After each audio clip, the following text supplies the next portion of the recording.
some amount of disturbance if a child has a problem where they are or screaming or making a noise or moving about. My child can climb stairs, or my child can go up and down the ramp, or can navigate himself or herself in and out of the bathroom. Children with special needs have a lot of demand on their time. They need to go to therapy, they need to go to speech, they need to go to OT, they need to go to physio, they need. At the other station, when you find a person struggling climbing those stairs with a cane, how many of us at 6 o'clock want to help that person, and how many of us want to say, hato meko jana hai? Our teacher insulted our friend. Unless she apologizes, we are not writing paper. And the principal was furious. She's like, what is this? This is nonsense. You better write your papers. Like, give us a 0. We don't mind. Let's talk about a difficult topic. Inclusion of children with special needs into the mainstream. Now, before we get to that point, schools require a few things. They require the child's ability to sit for about 15 to 20 minutes at least. If they can do it for 30 minutes, great. The second thing that the school requires is ability to follow instructions. They also require some amount of toilet training or diapers. If your child has physical handicap, then they require a strategy for fall prevention. If a child is on wheelchair, then access and ability to navigate himself or herself, and also ability to take in information. Some amount of disturbance if a child has a problem where they are or screaming or making a noise or moving about, because their sitting tolerance is only about 5 to 7 minutes. But if they move for a little bit every 5 minutes and are able to sit down again, most schools will accommodate the movement breaks. That's the most positive way I can put it. All of us need movement breaks as well, so that our brain can function. So if a child needs it, we should not frown on it.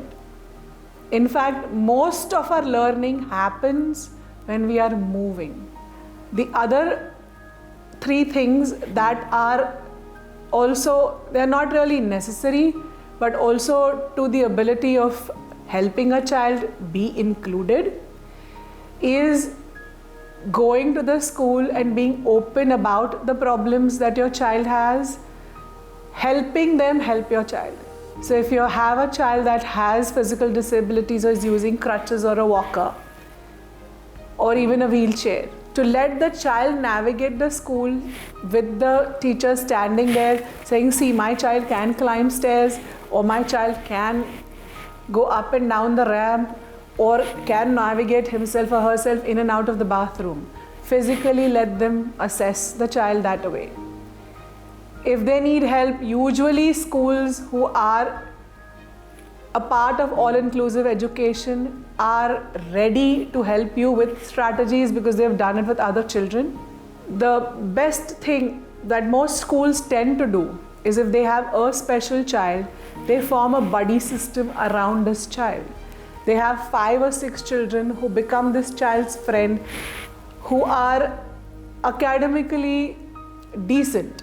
They are not the scholars, but they are academically decent, but also have this, I call it the kindness gene, because it is not there in everybody. Ability to empathize, sympathize with a problem, and ability to help that child get forward. Once the child is in the school, why does the child need to be in the school? The first thing is he or she can have friends. If you think about how you developed friends, you still have your chaddi buddies who you've gone throughout the school. You don't have to talk to them every day. You don't even have to talk to them for months on end. But the moment they pick up the phone call, or the moment you call them, you pick up from the point where you left last and you continue the conversation. And this happens lifelong. It is every child's need to have that kind of friends. Maybe 2 or 3, maybe 5 or 10, maybe 50. But they need to have that. Mainstream is very responsible for this particular friendship. The second thing is that children with special needs have a lot of demand on their time. They need to go to therapy, they need to go to speech, they need to go to OT, they need to go to physio, they need to go to remedial, they need to have their orthotics or prosthetics fittings, they need to go to the doctor. They don't get to do the things that an average child of their age does, which is basically fun, masti. When they go to the school, this is automatically, it's a part of the curriculum. To get together, to make friends, to interact with friends, to play, tag during recess, pakada pakdi, all of those things. To come together to play a prank on others, to do masti. These are very basic things that help you develop yourself as a personality. The other thing that also happens, which is a little different, is other children get trained to work with, to recognize, and to help. The kindness gene builds up in the other children who are in the classroom to be able to help this child. Their compassion, their empathy develops. As a society, when we see people with crutches, we do not say, oh, let me. We're like, he's going to take time. Because our time is important all the time. There is no compassion, especially at the other station when you find a person struggling climbing those stairs with a cane. How many of us at 6 o'clock want to help that person, and how many of us want to say, hato meko jana hai.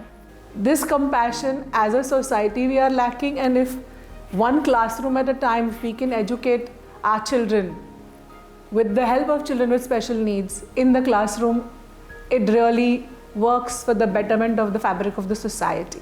The other thing that helps is education leads to employment.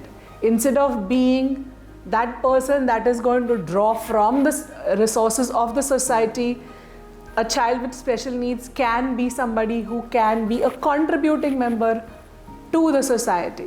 We have lots and lots of examples. One of them is very striking. We have children with physical disabilities who are now becoming doctors, they're finishing their MBBS. We have children with hearing difficulties in NASA, in ISRO. A physical difficulty or problem does not stop them from learning and from being a contributing member to the society. So, inclusion to the mainstream as far as possible needs to be the way to go forward. Let me end this with a little story. This is a really, really long time ago, and Dabang had released, so you can know how many years ago was that. Dabang 1. And one of the children, he is a little slow to pick up instructions. He is a little slow to follow instructions, and the teachers are aware. But probably one day, immediately after this movie was released and the school was on, the teacher came into the classroom, and she was a Hindi speaking teacher in the 2nd standard classroom, and was trying to get this child to move on with whatever it was that she wanted done. And she's like, kya mand buddhi ki tarah kar raha hai, is what she said. She said this word, and these 2nd standard children put down their pencils because they had all seen Salman call Arbaz Khan mand buddhi. And they didn't know what it meant, but they knew it was a bad word. The next day was the Hindi exam. These children did not write the paper, the entire class.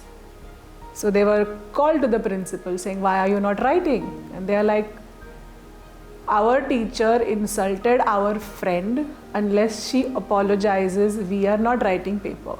And the principal was furious. She's like, what is this? This is nonsense. You better write your papers. Like, give us a 0. We don't mind. But for our friend, she cannot call our friend this and get away with it. Where does this come from? This child is this entire, I call them a gang because they are a gang. This entire class was together for at least 4 years, because they were together for nursery, junior, senior, first, and this was 2nd standard. And they've seen their friend who was carried into the school when they were little kiddos, who they were very curious about what kind of footwear, special footwear he wears, what kind of glasses he wears, what kind of things are there in his ears. And then to see him walk with them and then play with them. But they were very careful because he can't run. He was not able to run at that time. and then to have a teacher call him a name that they knew was insulting. These children are past 10th standard last year, so they are very still friends, and this child being in a school with so many 30 other friends, they are friends for life. That is what inclusion to a mainstream will get you.